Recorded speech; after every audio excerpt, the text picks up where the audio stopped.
ഓം ശ്രീ ഗുരുഭ്യോ നമ. SMECT astro centre നിങ്ങളെവരെയും സ്വാഗതം ചെയ്യുന്നു. നിങ്ങൾക്കും നിങ്ങളുടെ കുടുംബാംഗങ്ങൾക്കും സർവ്വ ഐശ്വര്യങ്ങളും ഉണ്ടാവട്ടെ എന്ന് പ്രാർത്ഥിക്കുന്നു.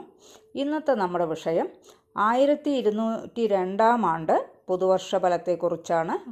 ഒരു പുതിയ വർഷമൊക്കെ ആരംഭിക്കുമ്പോൾ എല്ലാവർക്കും വളരെ ആകാംക്ഷയൊക്കെ ഉണ്ടാകുന്നതാണ്. ഓരോ നക്ഷത്രക്കാർക്കും അവരവരുടെ നക്ഷത്ര അടിസ്ഥാനത്തിൽ ഈ വർഷം തൊഴിൽപരമായിട്ടൊക്കെ എങ്ങനെ ഉണ്ടാകും, സാമ്പത്തിക സ്ഥിതിയൊക്കെ മെച്ചപ്പെടുമോ, തൊഴിൽപരമായി എന്തെങ്കിലും മാറ്റങ്ങളൊക്കെ ഉണ്ടാകുമോ എന്നൊക്കെ എല്ലാവരും സ്വാഭാവികമായി ചിന്തിക്കുന്ന കാര്യങ്ങളാണ്. പിന്നെ കുടുംബജീവിതം, വിവാഹം, ആരോഗ്യം, വിദ്യാഭ്യാസം, വിദേശയോഗം എന്നിങ്ങനെയുള്ള ഓരോ കാര്യത്തിലും എന്തെല്ലാം സംഭവിക്കും എന്നിങ്ങനെയുള്ള 1000 ചോദ്യങ്ങൾ നമ്മൾ ഓരോരുത്തരുടെയും മനസ്സിൽ ഉയരുന്നതാണ്. പുതുവർഷം 1202 പിറക്കുന്നത് ചിങ്ങമാസം 1-ാം തീയതി, അതായത് ഓഗസ്റ്റ് 17-ാം തീയതി തിങ്കളാഴ്ച രാവിലെ 7:58 ചിത്തിര നക്ഷത്രം 1-ാം പാദത്തിൽ കന്നിക്കൂറിൽ ചിങ്ങരവി സംക്രമം നടക്കുന്നു.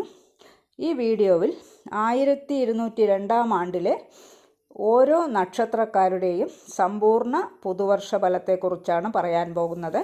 ഓരോ നക്ഷത്രക്കാരുടെയും തൊഴിലിനെ പറ്റിയും ധനസ്ഥിതിയെപ്പറ്റിയും, വ്യാപാരം, കുടുംബജീവിതം, ദാമ്പത്യം, സന്താനഭാഗ്യം, വിവാഹം, പിന്നെ യാത്രകൾ, വിദ്യാഭ്യാസം, വിദേശയോഗം, ആത്മീയ കാര്യങ്ങൾ തുടങ്ങി ജീവിതത്തിൻ്റെ വിവിധ മേഖലകളിൽ ഈ വർഷം ഉണ്ടാകാൻ സാധ്യതയുള്ള പ്രധാന കാര്യങ്ങളെ ജ്യോതിഷപരമായി മനസ്സിലാക്കാവുന്നതാണ്.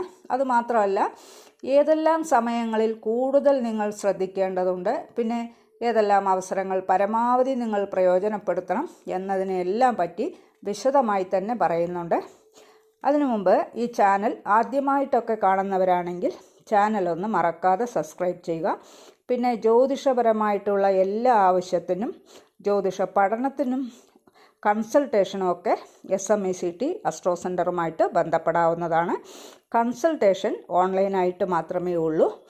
ശരി, ഇനി നമുക്ക് വിഷയത്തിലേക്ക് കടക്കാം. അശ്വതി നക്ഷത്രക്കാർക്ക് 1202 ആണ്ട് ആത്മവിശ്വാസം വർദ്ധിക്കും. അതിനാൽ പുതിയതായി പല തുടക്കങ്ങൾക്കും വഴിതെളിയിക്കാനും കഴിഞ്ഞ വർഷം നിങ്ങളുടെ മുടങ്ങിക്കിടന്ന പല കാര്യങ്ങളും ഈ വർഷം വീണ്ടും അവ ചെയ്തു തീർക്കാൻ അവസരങ്ങളൊക്കെ ഒത്തുവരും.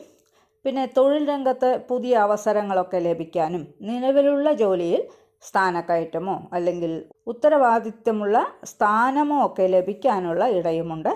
ബിസിനസ് ചെയ്യുന്നവർക്കാണെങ്കിൽ പുതിയ പദ്ധതികൾ ആരംഭിക്കാൻ പറ്റിയ സമയം തന്നെയാണ്.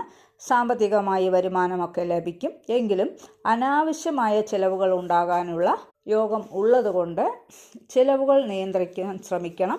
പിന്നെ കുടുംബത്തിൽ സമാധാനവും സന്തോഷവും ഒക്കെ വർദ്ധിക്കും. വിവാഹ ആലോചനകളുമായിട്ടൊക്കെ മുന്നോട്ട് പോകുന്നവർക്ക് നല്ല ആലോചനകളൊക്കെ വന്നു ചേരും.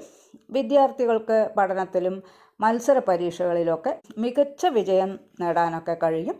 ആരോഗ്യപരമായ കാര്യങ്ങളിൽ വളരെ ശ്രദ്ധിക്കേണ്ടതുണ്ട്. അമിതമായ ക്ഷീണവും തലവേദനയും ഉറക്കക്കുറവ്, അസിഡിറ്റി, വയറുമായി ബന്ധപ്പെട്ട പ്രശ്നങ്ങളൊക്കെ ഉണ്ടാകാനുള്ള ഇടയുള്ളതുകൊണ്ട് ആരോഗ്യകാര്യത്തിൽ പ്രത്യേകം ശ്രദ്ധിക്കുക. ഈ ദോഷവശങ്ങളൊക്കെ മാറിക്കിട്ടാനായിട്ട് ഗണപതി ഭഗവാനെ പ്രാർത്ഥിക്കുക. ക്ഷേത്രദർശനമൊക്കെ നടത്തുകയൊക്കെ ചെയ്യുകയാണെങ്കിൽ ആരോഗ്യകാര്യത്തിലും മറ്റുമുള്ള ദോഷവശങ്ങളൊക്കെ ഒരു പരിധിവരെ നിങ്ങൾക്ക് മാറിക്കിട്ടും. ഇവയെല്ലാം ചന്ദ്രരാശിയുടെ അടിസ്ഥാനത്തിൽ ഓരോരുത്തരുടെയും നക്ഷത്രത്തിൻ്റെ അടിസ്ഥാനത്തിലുള്ള പൊതുവായ ഫലങ്ങളാണ്.